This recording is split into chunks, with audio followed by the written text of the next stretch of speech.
Ey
büyük Allah'ım.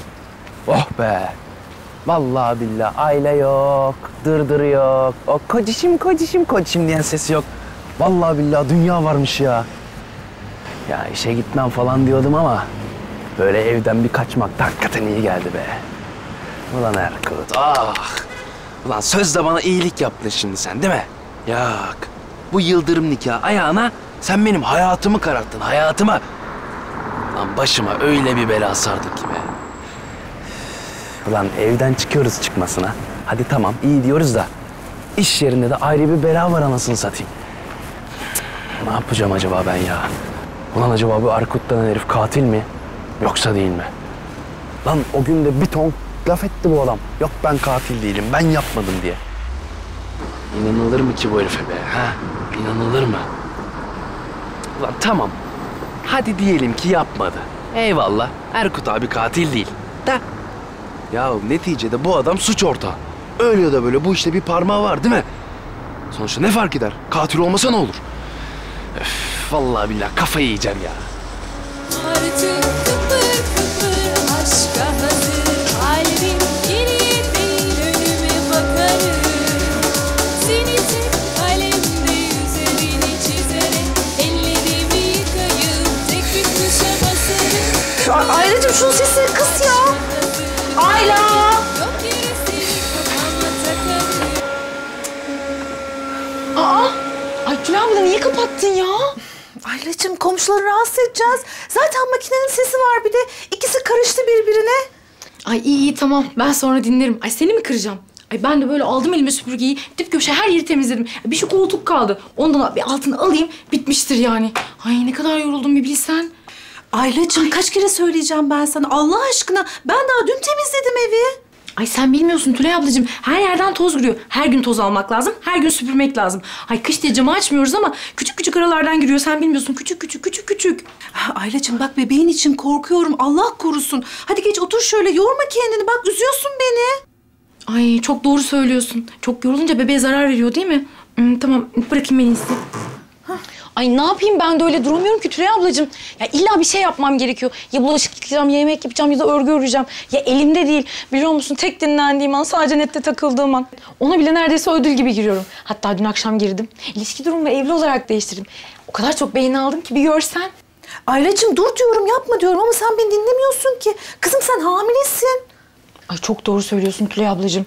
Yani hamaratlık da bir yere kadar. Ay başa bela yani bu iş. Oh iyi geldi vallahi. Böyle her tarafa koşturmamam lazım değil mi artık Tülay ablacığım? Kızım sen can taşıyorsun. Önemli olan bebeğinin sağlığı. Doğru söylüyorsun. Baştan sona kadar haklısın. Bundan sonra böyleyim. Tülay ablacığım biliyor musun? Annem beni evde hep çalıştırırdı. Bütün gün koca vitrinin tozunu aldırıp dururdu. O kadar çok yorulurdum ki inan. Bir tane bile parmak izi olmayacaktı. Tek bir tane bile. Düşünüyor musun ne kadar çok acı çektiğimi? Tabii. Temizlik önemli tabii canım. Ya öyle böyle değil diyorum sana. O kocaman vitrinin içindeki her şeyi tek tek indirir, tek bir parmak izi kalmayıncaya kadar sildirirdi bana. O kadar çok silerdim ki parmaklarım neredeyse kopacak zannederdim. Ay ama Ama sen öyle değilsin ama Tülay ablacığım ya. Böyle hemen geldin diyorsun ki yoruldun sen yaslan arkana diye. Ay çok mutlu oldum. Ne kadar iyisin Tülay ablacığım. Ay benim de nasıl acımış biliyor musun? Of çok kötü oldum ya. Şöyle bir çay olsa da içimiz ısınsa değil mi ama Tülay ablacığım? Koymuştum zaten. Kaynar birazdan. Neyse canım ben şimdi şöyle şuraları biraz toplayayım da çayı getiririm şimdiden. Ay harikasın Tülay abla. Çok teşekkür ederim.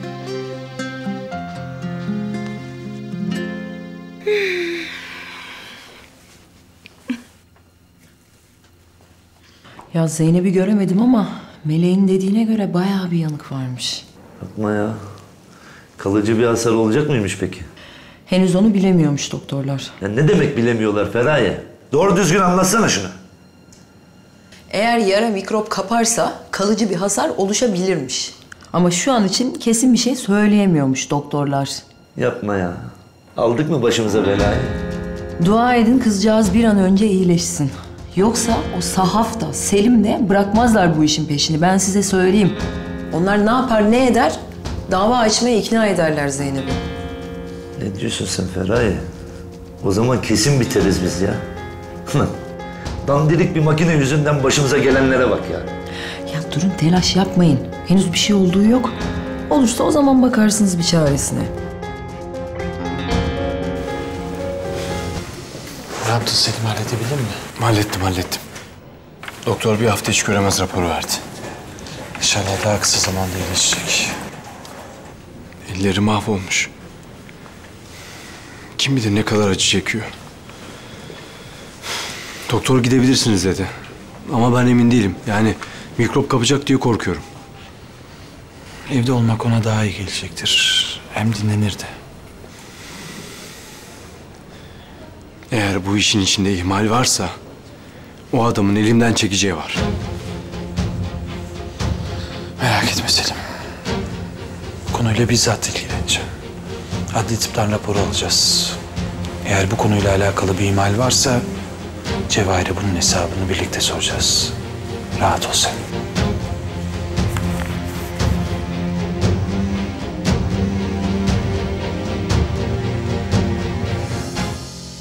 Anlattığım gibi avukat bey. Erkut benim hastalığımdan faydalanıp tüm şirket yönetimini ele geçirdi. Ya benim paramı sanki kendi parasıymış gibi kullanıyor. Bir an evvel bunun önüne geçmemiz lazım. Ya eğer ben hafızamın geri geldiğini söylemek isteseydim zaten sizi aramazdım, öyle değil mi? Ben bir süre daha iyileştiğimden kimsenin haberi olsun istemiyorum, anladınız mı? Peki. Tamam. Ben sizden haber bekliyorum. İyi günler.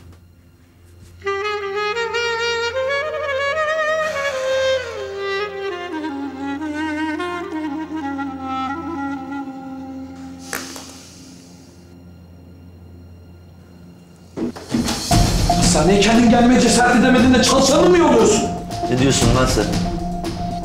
Başın belaya girecek diye tutuştun değil mi? Yoksa Zeynep belan umurunda değil senin aslında. Bana bak lan kitapçı. Ağzından çıkanı kulağın duysun. Ne biçim konuşuyorsun lan sen benimle? Zeynep'in bu işte bir hatası olduğuna inanmıyorum. Büyük ihtimalle makinedeki bozukluk sebebiyle yaşadı bu olayı. Yok öyle bir dünya. Benim makinelerimin hepsi tıkır tıkır çalışıyor. Uydurma lan bir tarafından. Eminim öyledir kesin tabii. Öyle zaten. Kız daha bugün işe başladı. Belli ki bir acemilik yapmış. Hata etmiş. Benim kabahatim ne? Göreceğiz. Göreceğiz. Bakalım bu olaydan yakanı kolay kolay sıyırabilecek misin? Hesabını vereceksin. Sen kimsin lan benim mekanımda? Lan bana bak kitapçı. Benim mekanımda bana hakem kesecek ya. Git o bitti dükkanını topla. Çok yakında alacağım lan orayı senin elinden. Çok yakında alacağım lan. Hadi yap da görelim bakalım. Lan! Lan kitapçı! Sokakta kaldığın zaman anlayacaksın lan kolay mıymış değil miymiş. Cibiliyetsiz! Ay ne oluyor ayol? Anam ikisi de köpürmüş bunların. Lan! Bir de geçmiş karşıma kafa tutuyor lan! Kimsin lan sen? Kimsin?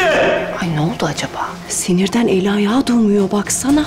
Olan yine bize oldu vallahi. Yine biz çekeceğiz.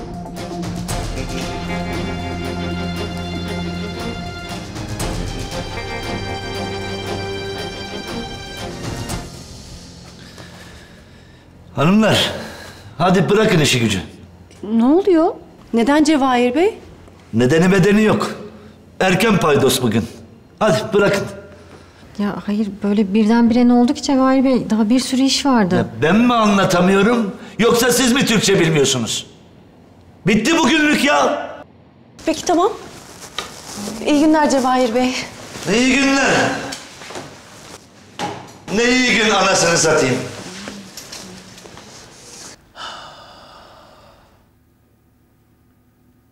Ah, geldiler.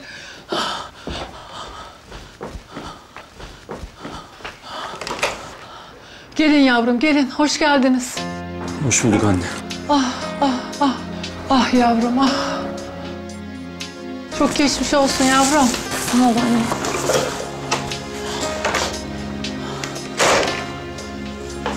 Ne oldu, ne bitti? Biz konuştuktan sonra doktora bir şey söyledi mi Melek?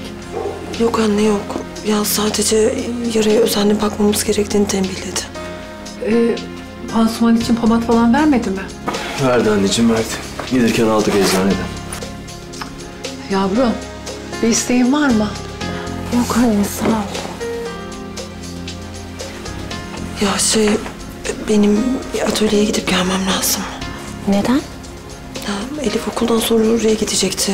Onu gidip almam lazım. Sen dur abla, ben gider gelirim. Yok Selim, ya şimdi Zeynep'in bir şeye ihtiyacı falan olur. Ben hemen dolmuşla gider gelirim zaten. Peki. Hadi haberleşiriz. Tamam kızım. Gel kızım, gel yavrum. Ah canım benim.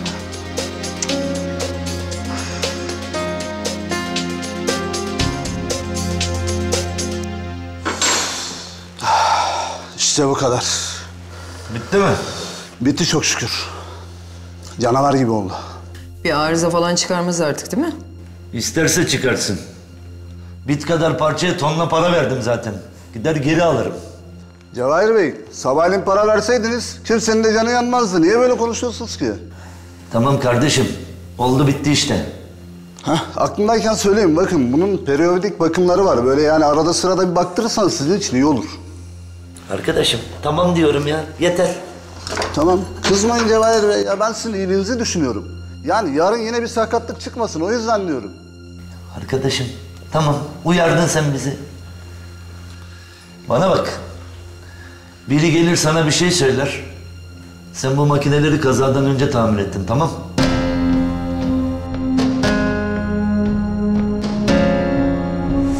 Evet, benim işim bitti Cevahir Bey. Eyvallah. Yalnız gelin şu oteli bir baktırın. Yarın bir sorun olur, başın ağrır. Yok ya, bir şey olmaz.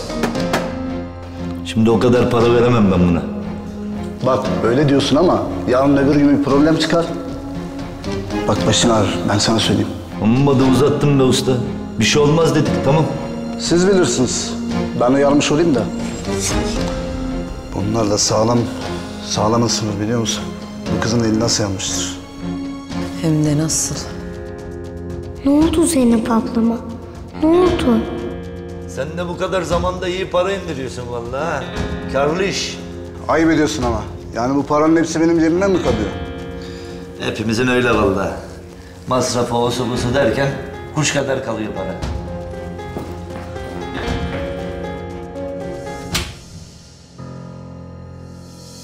Kim var orada? Bilmem.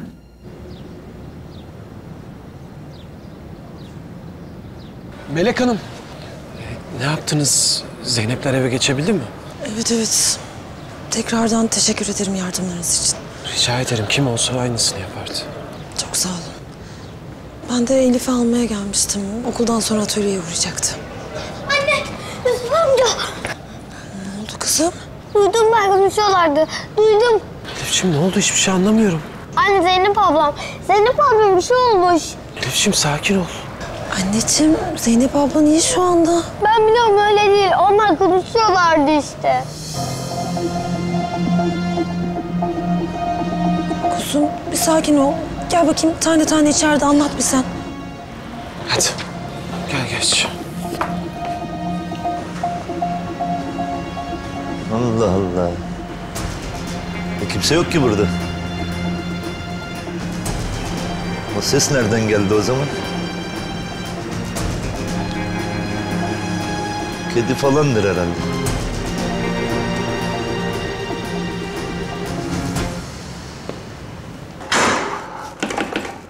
Hepsi çalışıyor. Kimmiş Cevahir Bey? Baktım kimse yok. Rüzgar falan herhalde. Birader, senin işin daha bitmedi mi ya? Bitti az kaldı. Son kez bir kontrol ediyorum. Bir bakıyorum yani sıkıntı yok. İyi tamam. Çabuk ol biraz. Kimseyi görünmeden de uza sonra. Ses çıkınca dedim herhalde biri geldi. Yok, ben kapının önüne de baktım. Ters o bir durum yok yani. Tamam. Benim işim bitti. Bu kadar. İyi, tamam. Al şu parayı da kimseye görünmeden ufaktan uza bakalım. Ama para eksik. Ne demek eksik kardeşim? Yani bu basit bir iş için verdiğim bir para. Yani ben burada bir dünya iş yaptım gördüğünüz gibi. Yani bu para eksik. Sabah o tamirci amca dedi ona. Ben duydum. Yaptır bu ütüyü dedi. Peki Cevahir Bey ne söyledi? O kadar para veremem dedi. İnanamıyorum ya. Aşağılık herif ya. Peki başka ne söyledi Elif? Şimdi tamirci amca yine içerideydi. Konuşuyorlardı öyle. Ne duydun kuzum? Cevahir amca adamı uyardı. Bir sorarsa bu ütüyü kazadan önce tamir ettim diyeceksin dedi. Biliyordum. Bunda bir iş olduğunu biliyordum. Yani her şey göz göre göre olmuş. Nasıl böyle bir şeyin önlemini almaz ya? Cevahir'den bahsediyoruz. Para için yapmayacağı hiçbir şey yok onun. Allah'ım ya. Ya Zeynep'e daha fena bir şey olsaydı? Kim verecekti o zaman bunun hesabını? Aynen ne oldu Zeynep ablamı söylesene.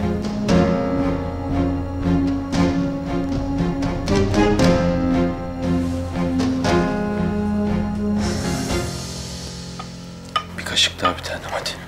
Hayatım ben yerdim. Benim yüzümden işe geç kalacaksın şimdi. Hayatım hiçbir iş senden daha önemli değil. Ama iyiyim ben. Hayatım bırak yanında olmanın tadını çıkarayım ha.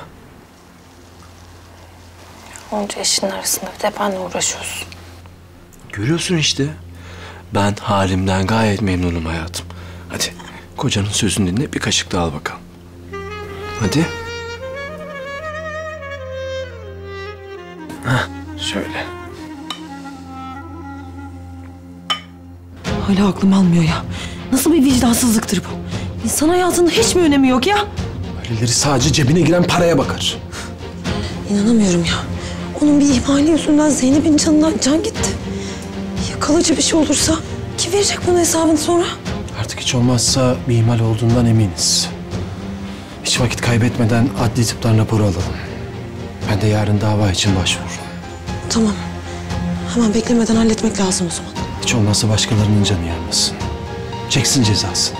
Haklısınız. Ben bir Selim'e de haber vereyim.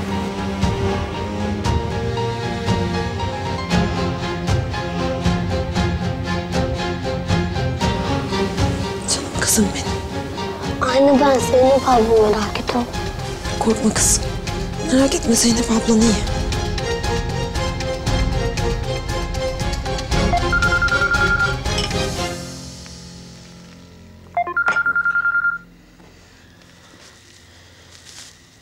Yusuf. Selim.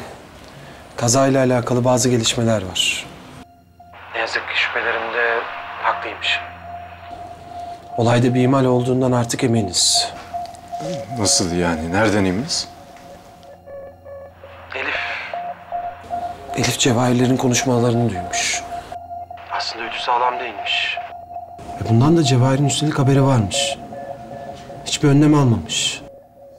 Yani düşündüğümüz gibi Zeynep'in hiçbir hatası yok bu konuda. Ne diyorsun Yusuf sen?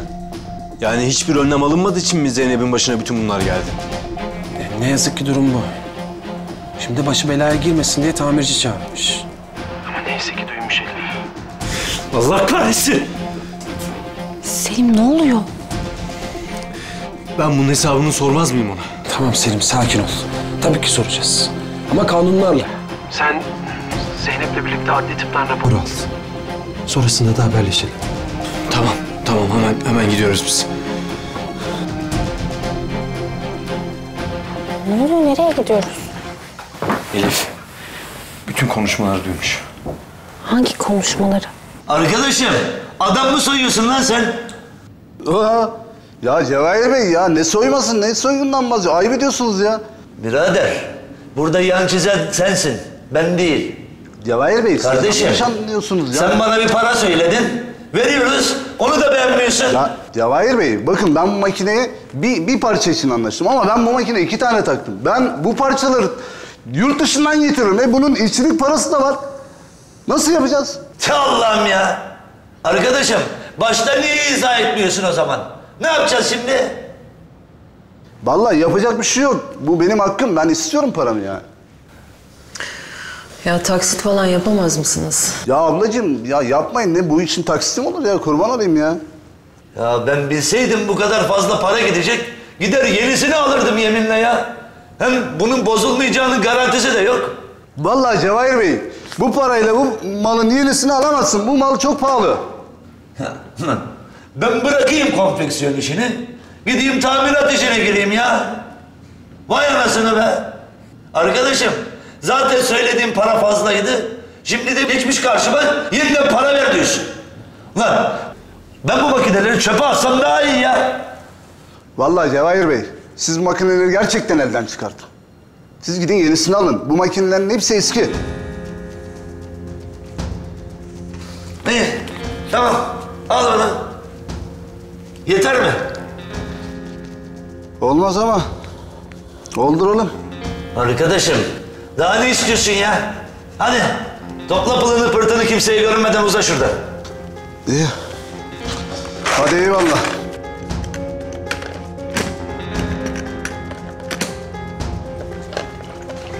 İyi günler. Size de.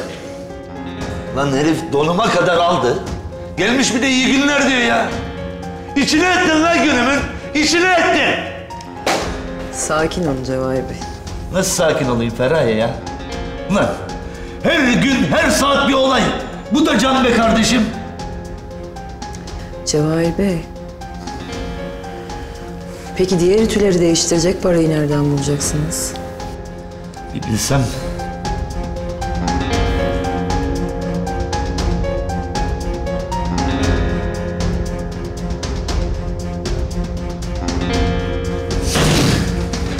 Allah kahretsin ya. Durduk yere bir sürü masraf çıktı ya. Zaten zor durumdayız. Ne yapacağım lan ben? Ne yapacağım?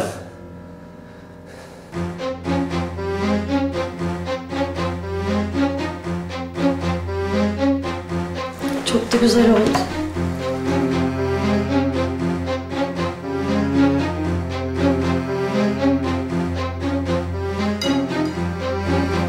Mis gibi de koktu vallahi. Yemekler de çok güzel kokmuş ya. Gerçi Asuman da evde yok. Acaba Arzu yeni bir çalışan mı alıyor?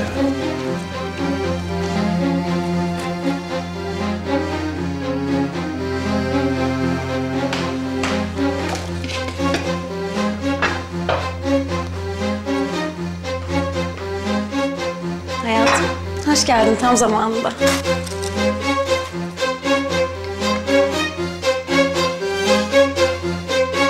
Al bakalım. Hadi, bak nasıl olmuş.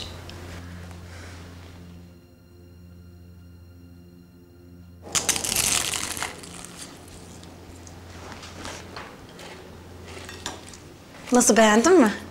Güzel. Güzel, eline sağlık. Senin için yaptım. Benim için mi? Evet. Patates de seviyorsun diye hatırlıyorum. İnşallah yanlış hatırlamıyorumdur. Doğru hatırlıyorsun. Doğru hatırlıyorsun ama...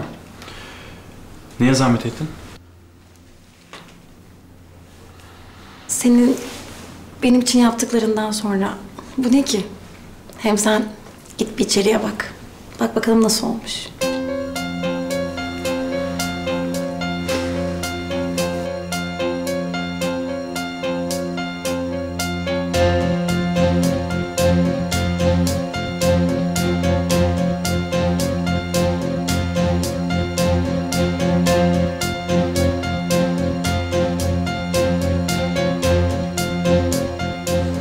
daha ne kadar şaşırtabilirsin acaba?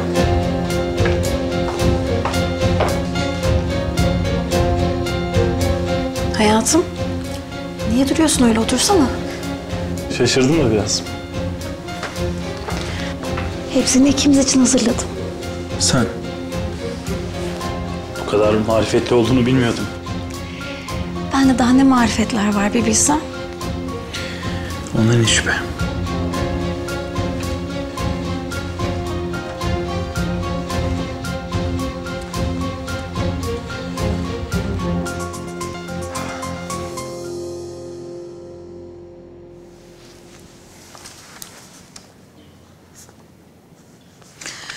Bakın Cevahir Bey, şöyle kabaca bir hesap yaptım. Bakayım. Şimdi burada eski makinelerin, yani mevcut ütülerin satış fiyatları var. Yani elimizdeki makinelerin hepsini satarsak bu kadar para alıyoruz, öyle mi? Yaklaşık olarak tahmini. Ulan koca makineleri satınca kuş kadar para kalıyor be. Diyelim ki hepsini sattık. Elimize bu kadar para geçiyor. Yeni makinelerin fiyatları da burada yazdığım gibi. Yani diyorsun ki bütün makineleri satınca yeni bir makine alamıyoruz, değil mi? Öyle işin içine ya. Bittik vallahi, bittik. Hele bir de işin aslı ortaya çıkar da dava mava açarlarsa işte o zaman yandığımızın resmidir ha. Ya bir çaresi olmalı. Ne yapacağım da halledeceğim bu ütü işini ya. Feraye, iyice daraldım ben ya. Ne yapıp edip şu ütü işini halletmem lazım. Ama yok. Kapatalım dükkanı, bitsin gitsin ya. Ya bir yolu bulunur belki. Yolun sonuna geldik Feraye. Başka sapak yok. Hemen öyle kestirip atmayın Cevahir Bey. Belki birinden borç falan alırsınız. Ulan şöyle sağlam bir tanışımız yok ki. Al sana istediğin kadar para, istediğin gibi kullan desin. Ha? Benim babalar gibi ortağım var ya. Arzu mu? Evet. Yani madem buranın ortağı, o zaman versin ütülerin parasını ya. Doğru vallahi haklısınız. Aklımı seveyim ya. İyice enseyi karartmışım ha. Böyle zor bir zamanınızda destek olmalı. Bence de. Ya şimdi arayacağım dedik ama Arzu Hanım da bir acayip kadın ya. Bir öyle bir böyle. Ya vaz mı geçtiniz Cevahir Bey? Şimdi öyle pat diye ne der bilemedim ki. Bir kararsız kaldım yani.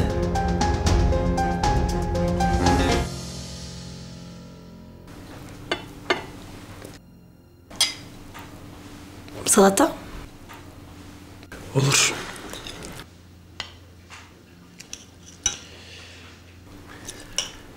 Hadi söyle bakalım. Neyi?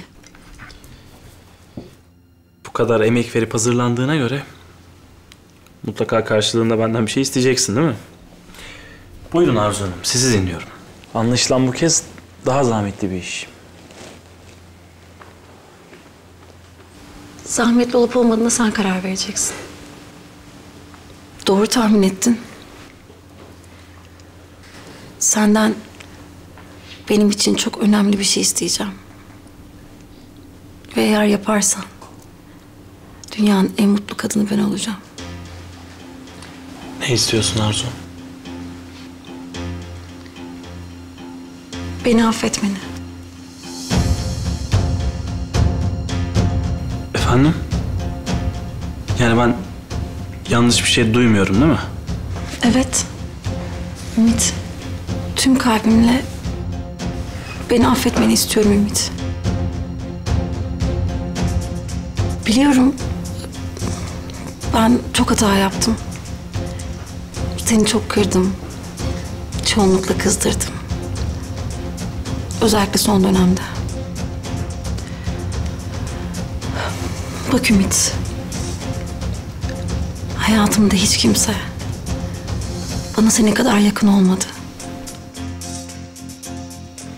Ben hep yalnızdım.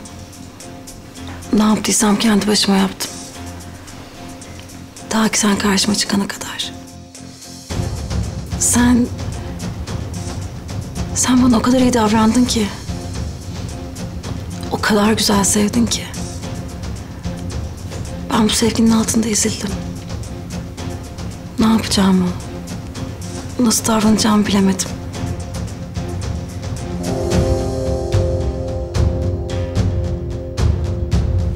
Herhalde bana bu yüzden sürekli hakaret ettin.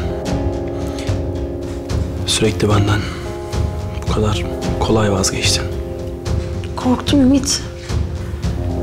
Korktum, anlasana. Ben hiç fark etmeden sırtımı sana yaslamışım. Sana güvenmişim. Sen olmayınca birden tökezledim. Ne yapacağımı bilemedim. Bu yüzden sana haksızlık ettim. Özür dilerim. Ama eğer bana bir şans daha verirsen her şeyi telafi edeceğim. Sana söz veriyorum. Nasıl olacak Arzu? Nasıl olacak? Ya sen bu kadar başına buyrukken, her fırsatta beni kandırıp arkamdan iş çevirirken, intikamını baş tacı edip sana olan sevgimi yere bir paspas gibi atmışken nasıl olacak o, söylesene, nasıl olacak?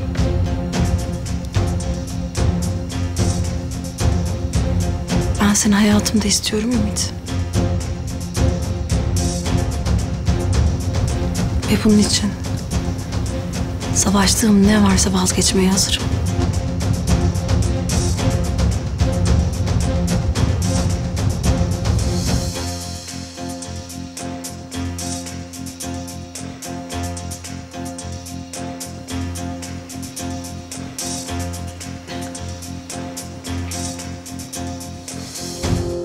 Selim'le konuştuk.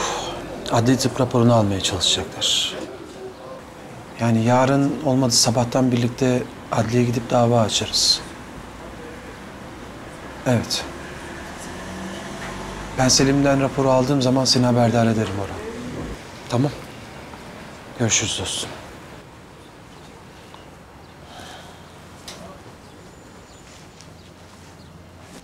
Ne diyor Orhan Bey? O da bizimle aynı fikirde.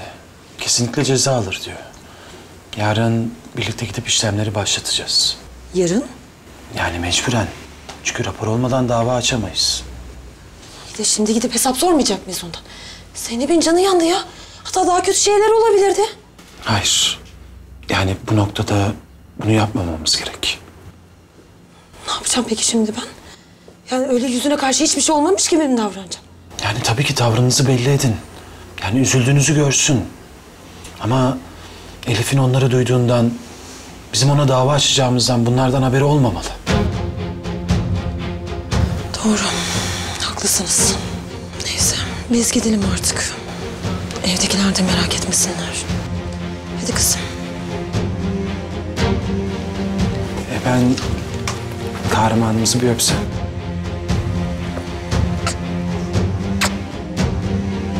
Hoşçakal Sonucu, kendine iyi bak.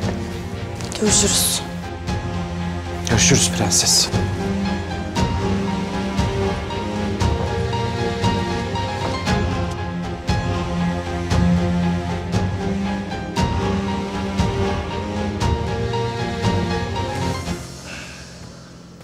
İnan bana sevgilim. Artık ne Elif ne de Melek umurumda bile değiller. Bir tek seni ve ailemizi önemsiyorum. Ya seni tanıdığım günden beri istediğin tek şey Melek'ten intikam almaktı. İstediğini elde ettin ama bu da sana yetmedi. Hep daha fazlasını arzuladın. Ya sırf bitmek, tükenmek bilmeyen hırsların yüzünden kızın çalıştığın yere ulaştın. Patronuyla işbirliği yaptın. Ve bana zoraki kurduğumuz dediğin ailemizi önemsediğini mi söylüyorsun şimdi? Bundan sonra sen nasıl istersen öyle olacak. Ne Melek'le ne de o Cevahir denen adamla bir daha görüşmeyeceğim. Arzu, nasıl olacak o? Sen adamla ortak oldun ya. Benim tek ortağım sensin. Farkında değil misin? Biz aynı yolda yürüyoruz. Yoksa Nasıl tekrar bir araya gelebilirdik ki? Ümit, ben yanlış adımlar attım. Yanlış kararlar verdim. Ben bu yolun sonunda seni kaybedeceğimi hiç düşünemedim. Ama inan bana, Melek artık zerre kadar umurumda bile değil. Peki, Gonca? Ne Melek, ne Gonca. Bir daha hiçbirinin ismini duymayacaksın. Söz veriyorum. Peki, ne diyorsun? Bana, yuvamıza bir şans daha verecek misin?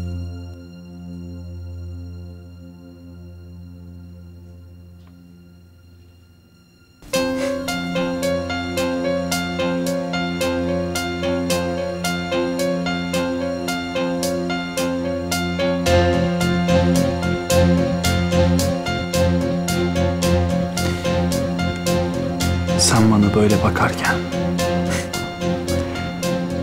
ben sana bu kadar aşıkken, başka çarem var mı?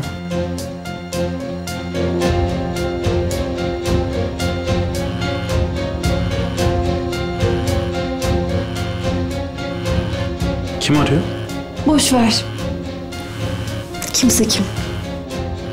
Bu anı hiçbir şeyin bozmasına izin vermeyeceğim.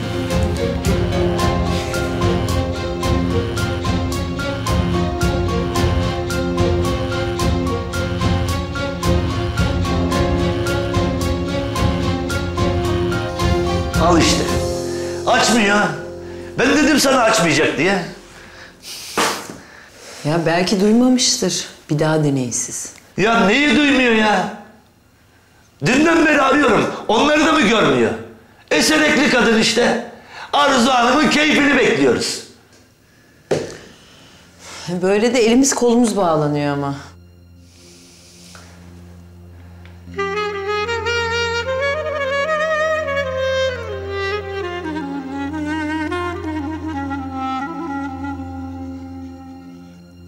Ben hep diyordum ki zaten.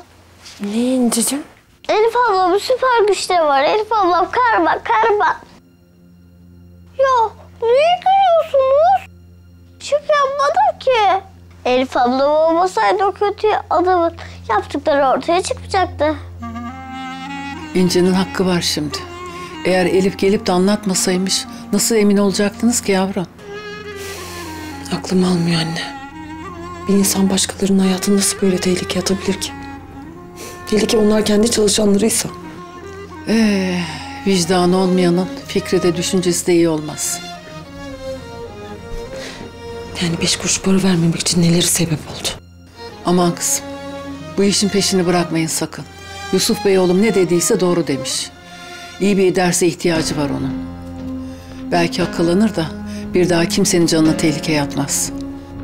İnşallah annem. Yani inşallah öyle olur da ben şimdi nasıl hiçbir şey olmamış gibi davranacağım ki? Ne yapalım kızım? Tutacaksın artık kendini. Bu adam şimdi sizin dava açacağınızı falan öğrenirse ne yapar ne der aklar kendini. Doğru. Ben yine de karşısına çıkıp sormak istiyorum ya. Neden demek istiyorum? Ya senin için gece gündüz çalışanların hayatı bu kadar mı kıymetsiz diye çıkıp sormak istiyorum bir. Bırak kızım. Bırak adaletin karşısında versin hesabını. Böylelerine bulaşılmaz. Haklısın anne.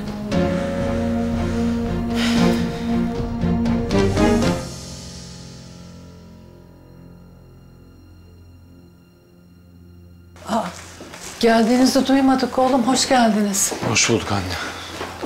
Gel kızım gel. Gel otur şöyle yavrum.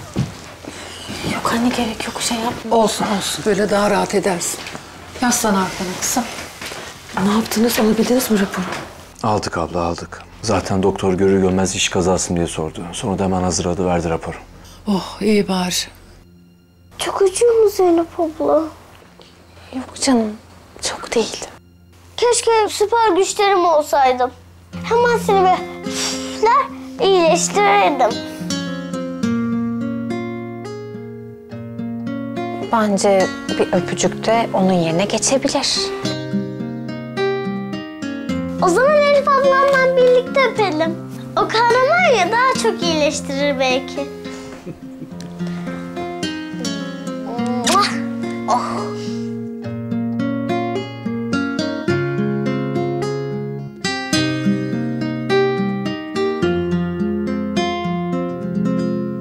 Ay kocacığım, ya bundan dahasını almadın. Ya yok Ayla, tamam yeter. Ya ama ben yaptım. Bak başka bir yerde bu kadar güzel niye yemezsin? Hadi kırma karıcığını ne olur. Ya tamam. Ay karısına da kıyamazmış.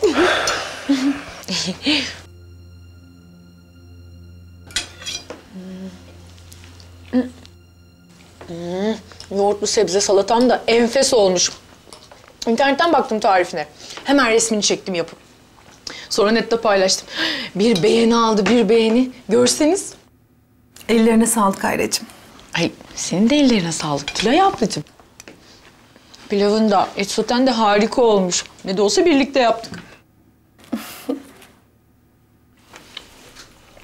Veysel babacığım, sen yemeğe hiç dokunmamışsın. Yoksa sevmedin mi? Hayır, yok canım. Olur mu öyle şey ya? Ama yememişsin. Ya çok iştahım yok pek. Ondan yani. Veysel, benim de gözümden kaçmış değil canım. Bir şey mi oldu? Hakikaten baba ya. Sofraya oturduğumuzdan beri ağzını bıçak açmadı. Ya yok. Siz şeyiniz rahatınıza bakın. Yemeğiniz yiyin ya. Yok bir şey yok ya. O zaman ben size yumurtalı patates yapayım mı hemen? Ha? Ya kızım otur. Yok gerek yok ya. Her şey var baksana ya. Veysel, ben seni tanımaz mıyım canım? Belli ki bir şeylere takmışsın. Saklama bizden, söylesene. Ya sofradayken tadınız kaçmasın diye söylemek istemiyordum pek ama... Ya baba, hadi Allah aşkına insanları çıldırtma, ne oldu? Zeynep, Meleğin atölyede işe başlamış. Aa ne güzel. Hemen arayıp tebrik edeyim kendisini. Ya kızım dur, öyle bir şey değil. Tebriklik bir şey değil yani.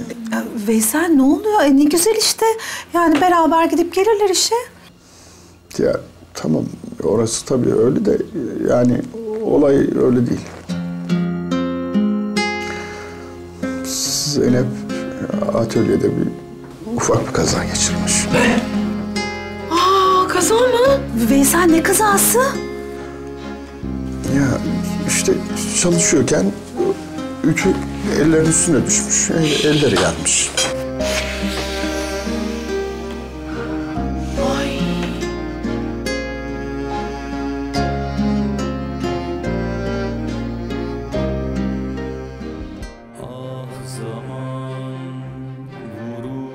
Geçer yüzüme, acısı kalır gözlerimde. Gurur yakar, içim kor olsa da dilim susar sözlerimle. Dağıtır ayırır bizi kader, uzak bana yasaklı yüzün, çoğalıp büyüyor içimde keder.